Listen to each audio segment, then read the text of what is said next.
Alright guys, welcome back to the channel, and on today's video, I'm gonna hopefully try to repair my loose shift linkage, or shifter. Whatever the problem is, I'm gonna try to fix it. Let's get started.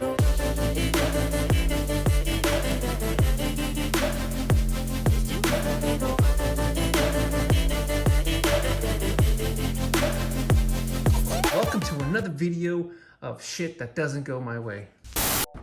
Now, if you're new to the channel and you haven't seen one of my videos, I try to basically just fix stuff on my Civic, and hopefully I don't mess it up too bad. Hopefully today is one of the videos that it actually goes right, because this shift linkage or shifter is very annoying. I mean, look at how much play you have here. In order to fix this, I have to jack up the car, get under there, and loosen up the bolt that is holding this thing together. You guys hear that? Quite a little bit too much play for my taste. So let's get under there and loosen this thing up.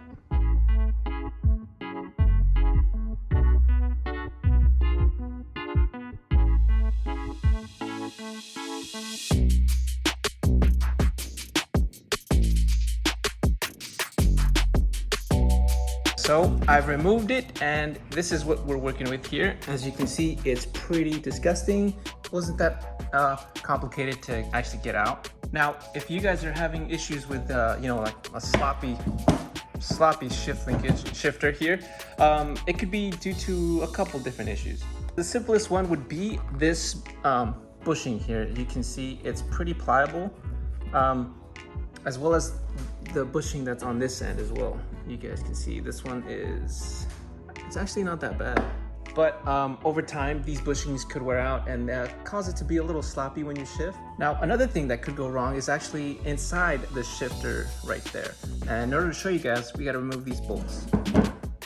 It's much easier when it's out of the car, I guess. I've done this when it's in the car, and it's a lot harder. And it should just take the whole shifter out. Wait. Now, one of the problems that could also cause this is you have too much play in your shifter here.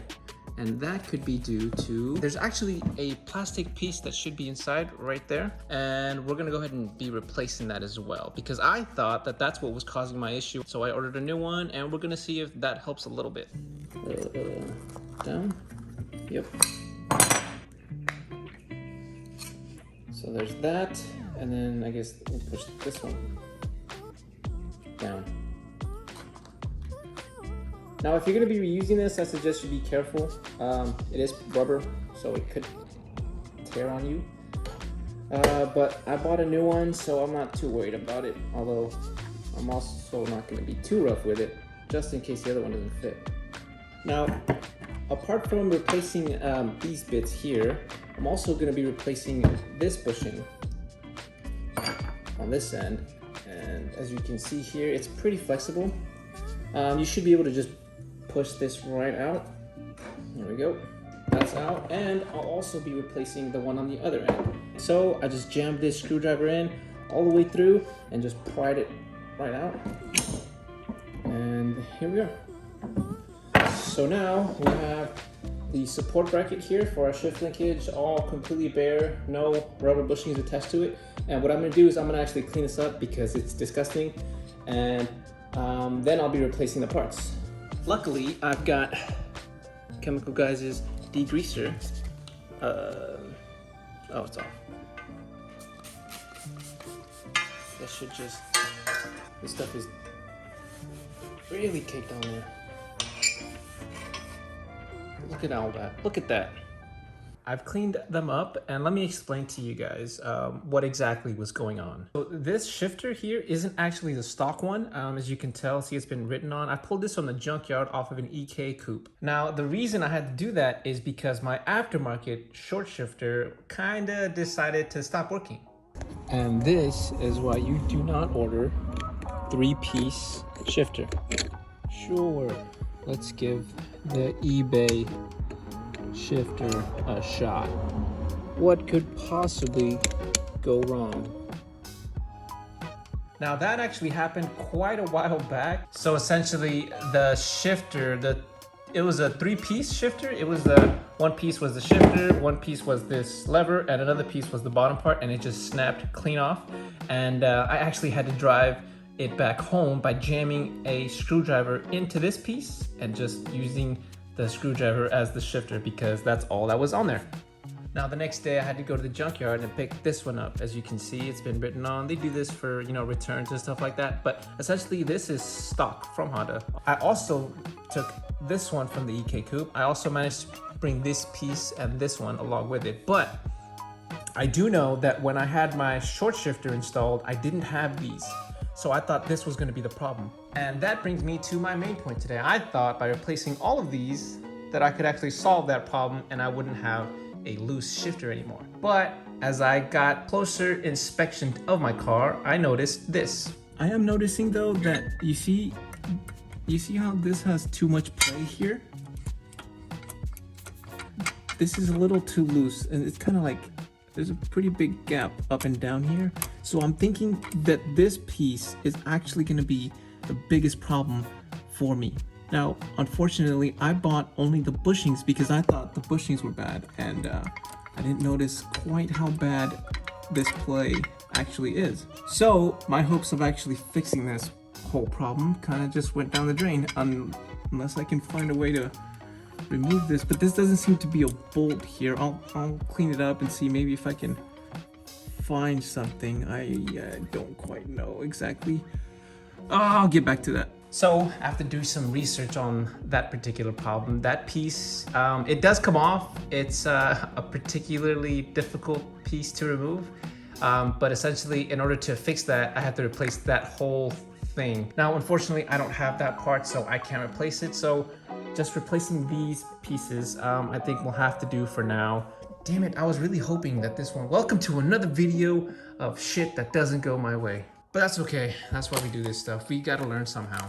So this is the piece that I bought here. You can see it's got the plastic and the rubber housing there. And I also bought this piece here. I bought these off of Amazon just because they were 2-day shipping. And I thought I could get it, this problem solved quickly. Obviously not. We have this one here, and we have the other end of this piece here. And then we have just several inserts that go into the center, depending on what kind of car you have. I guess they have different sizes. Now, from what I understand, these are supposed to be a lot harder. What the fuck? Not really.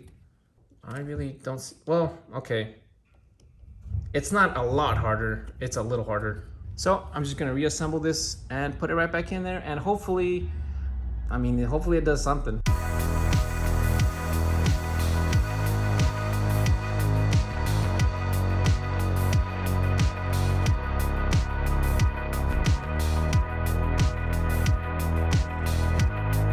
I'm not entirely sure what kind of grease I'm supposed to use to lube up this part here, but hopefully this multi-purpose grease will do.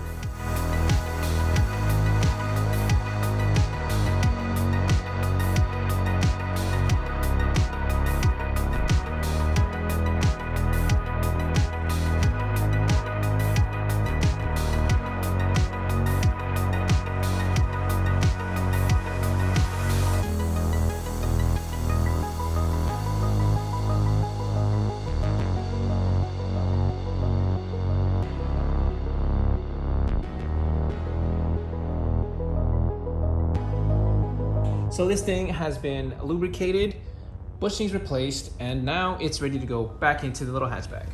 We have installed our bracket and everything is nice and tight on this end. I didn't get a chance to tighten this one up, but we're gonna go ahead and do it now. Okay guys, so everything is bolted on, and as you can tell, see, look, I'm gonna go ahead and shake it, and it's a little harder to actually get it to move. So if you guys are having issues with your shifters, basically all it comes down to is getting under your car and finding out where the problem is, whether that's in the bushing or the polyurethane bushing, or like in my case, it could be your shift linkage. See this? It shouldn't be that much. So in order to actually replace this piece, I have to push back this bellow here and expose that pin there. And that essentially just drops all of this back over there, and I can replace the whole thing. but I can't actually just replace this piece here, which is actually what's causing the problem. As you can see, there's too much gap in between. But now that I've replaced all the bushings, let's go ahead and see how well that fixed our shifting problem. And hopefully it's not so loose, and find out just how well replacing the bushings on your shifter actually fixes a loose shifter. So other than the bushings, this other part that I ordered is a little accessory I like to call an essential part of any Honda street racer. An aftermarket shift knob.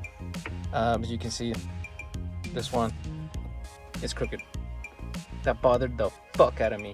So I'm gonna replace it with the 4-star Dragon Ball, because now there is no, doesn't need to be straight, it just needs to be on there. And now we can finally see. So the bushing really did help. As you noticed before, there was a lot of slack. This obviously still has some slack, but it doesn't flop around all loose like anymore. It's a little stiffer. I mean, now that I replaced the bushings, at least it stays in the center, you know? It doesn't flop around so easily. It doesn't feel so loose anymore, and it kind of just wants to stay wherever it is you put it, which is a good thing, as opposed to when it first started, it was just flopping all over the place, and that's not what you want in your shifter. So there you have it, guys. If you guys have a loose shifter like I did, which I'm guessing is the case if you're watching this video, basically what you guys need to do is do some research on whether or not you need to actually replace the bushing, or if it's your entire shift linkage that's loose. Alright guys, so that's gonna be it for this video. And basically, if you guys have a loose shifter, I would recommend you guys do your research. I mean, you could go ahead and just replace all the bushings like I did, which essentially, I bought these off of Amazon. The ball seat was actually the most expensive one. That one cost me $25 for the plastic thing that wrapped around the shift lever and the little boot that covers it. That one was the most expensive part. The actual bushings for the rod really, I think it was less than that. It was $20 for both those bushings. Now, in terms of difficulty, it really wasn't all that bad. It was quite dirty though. You guys can see, I've got the freaking shift lever hit me there, and now these pants are ruined. But it definitely improved the loose shifter now. It's definitely not as loose as it was before, so I'm content with it, given the fact that it really wasn't that hard. It would probably take you guys somewhere around 30 minutes. It took me about an hour and maybe 20, but that was with the footage and the cleaning and the camera, which is a little longer than it's supposed to be. So that's gonna be for this video, guys. If you like the content, you know, like, comment, subscribe. Oh, if you guys have any recommendations onto how I can actually fix my bad shift linkage without having to replace it, I'll be very interested to know, because this is a problem I've had for years and it is very annoying, and I would really like to take care of it on my own if I could. So until next time, guys, take care and Godspeed.